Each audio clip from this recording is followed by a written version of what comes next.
Hey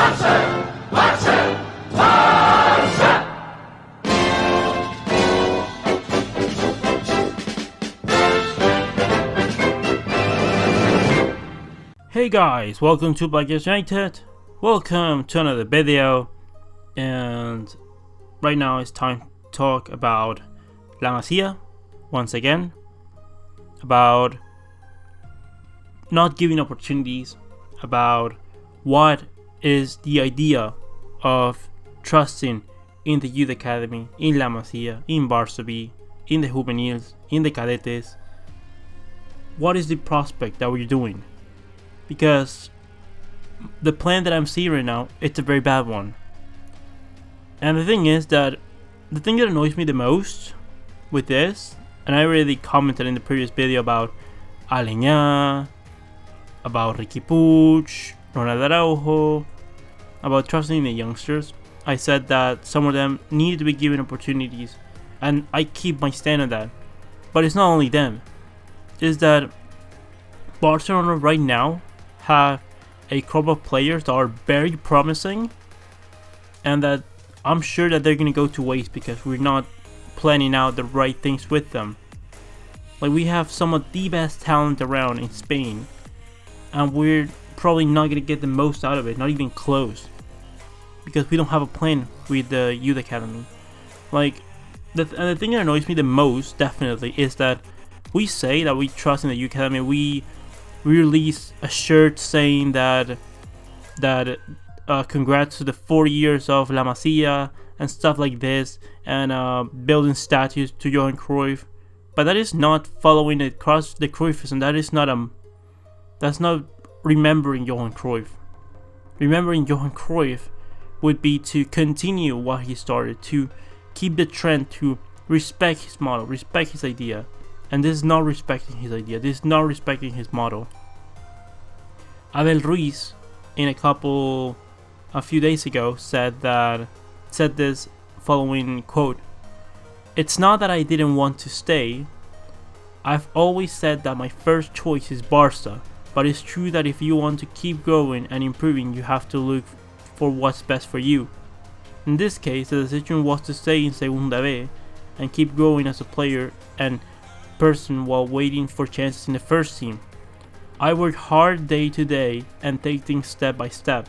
I think the secret is to take things slowly. The opportunities will arrive and you'll have to be ready, which is what we're all trying in the academy.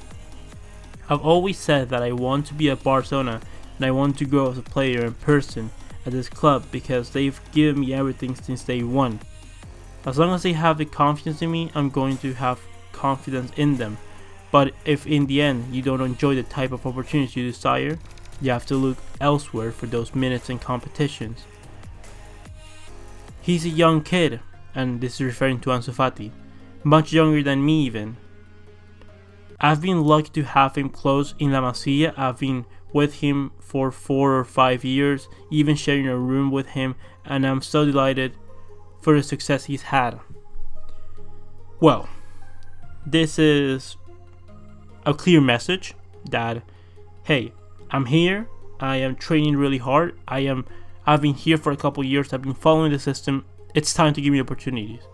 And I completely agree with him.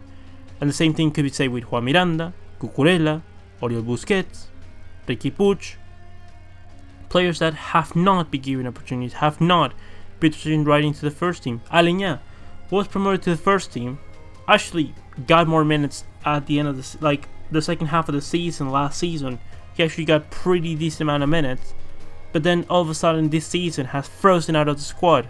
And yes, you can blame Valverde, you can blame it. There is all parties have fault here, and the board definitely has massive fault in this, because what do you want at the end of the day? What do you want Valverde to do?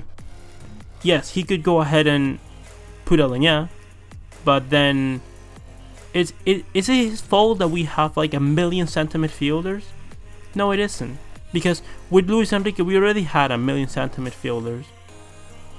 Ruiz and Riqui tried to give opportunities to Munir and Sandro Ramirez, and following up, we freeze out with Sandro Ramirez.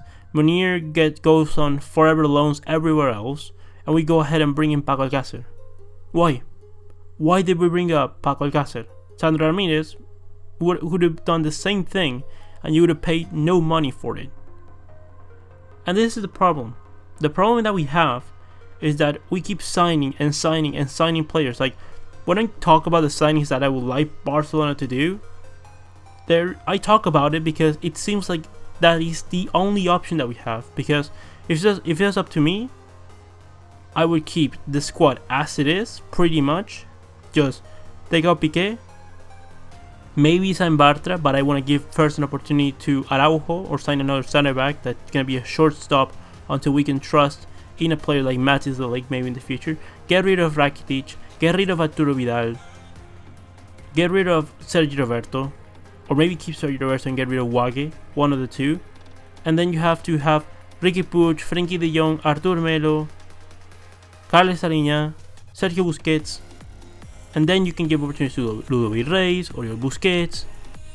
And the most embarrassing thing of all is what we've done with the talent that it's already getting into those mid-20s that had a lot of potential, that still could be great players. But the truth is that they're going to be one more of the bunch, because they were built to play in our style, but they were never tried out. They were never given proper opportunities. And I'm going to give you 3 clear examples of players that we could have given opportunities, and I'm sure that they are at least good enough to fill in the first team. But more than that, I'm confident that all of these 3 players have the capabilities to be future stars for Barcelona if they were given proper opportunities. I'm going to start with Rafinha, currently at Celta Vigo. And the problem with Rafinha, yes, he had injury problems, but whenever he doesn't have injury problems, he's been absolutely world class. The problem being is that we brought in Paulinho, Arda Turan, André Gomez, Denis Suarez, and we already had the likes of Busquets, Iniesta, Rakitic. Like, with those amount of players, how do you want Rafinha to get minutes? You're not building the squad for Rafinha to get minutes. And the rumors of Dani Parejo, even in the summer, we had the rumors of Dani Parejo coming to Barcelona. How do you want him? How do you want Rafinha to get minutes if he has a million people in front of him? Also, Gerard Deulofeu, one of the most promising players I've seen coming out of La Masia. Like, when I was thinking about like Ansu Fati and the player that he is similar to, he is not similar to Messi. His characteristics are not similar to Messi. If I had to be honest, his characteristics are probably similar to that's of Neymar. Not that he's at the level of Neymar, but his profile of player is that of Neymar. But if I had to profile anyone in the profile of Messi, obviously with not being at Messi's level, it would be Deulofeu. And right now, everyone must be typing in the comments that I'm crazy. But Deulofeu, I know the talent that he has. I've seen what he's able to do. If we are able to get the best out of Deulofeu without Suarez yelling at him, without Messi not passing him the ball, same thing as you're going with Ousmane Dembele, I know that he has the potential to be one of the best players in the world. But we didn't give him chances.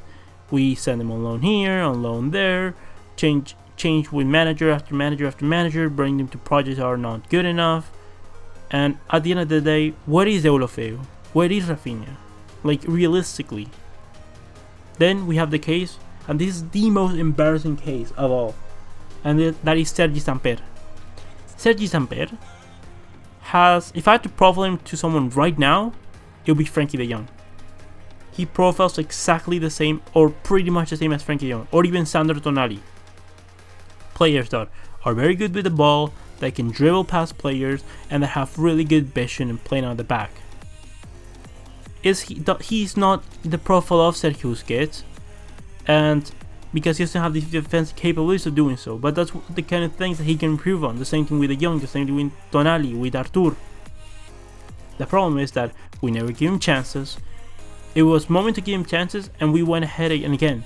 We signed André Gomez, Denis Suarez, Arda Turan. We have Rakitic, we have Iniesta, we have Busquets. Like, what is the plan for these players? The problem is that we don't have a plan. With Abel Ruiz, there is not a plan for him to go into the first team. It is like if I was Abel Ruiz and Riqui Puig right now, I'll be like, how did a 17-year-old that didn't even reach to the juvenile A team, that was promoted to the juvenile A team this season and was gonna play probably sporadically with the B team, how did he go ahead and pretty much overstep on us? Because it's not that Ansu Fati has unbelievably much more talent and potential than Abel Ruiz and Riqui Puig. Actually, I've said it. Riqui Puig has the most talent out of pretty much anyone that I've seen since Lionel Messi, from a player from La Masia. How is it that we're not getting the best out of them? Please, someone explain this to me. Abel Ruiz. We're talking about Daniel Malen, Aland, Lautaro Martinez. Please, try out Abel Ruiz.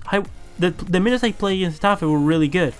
And I just want to see, like, you know, if you give opportunities to Carles Perez, to Abel Ruiz, to Riqui Puig, to Aurelio Busquets, to Juan Miranda, to Ronald Araujo, like, if you give opportunity to these players and they don't work out, fine.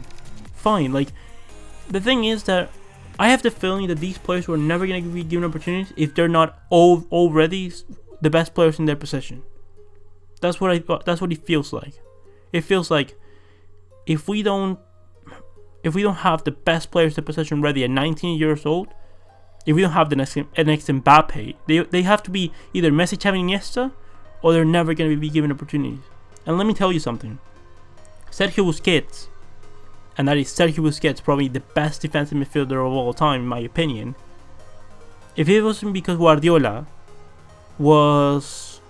had the audacity of putting him to be starter for Barcelona, not even to fight the starter position, to be starter for Barcelona already at the age that he came up from Tercera División, from the Spanish 4th Division.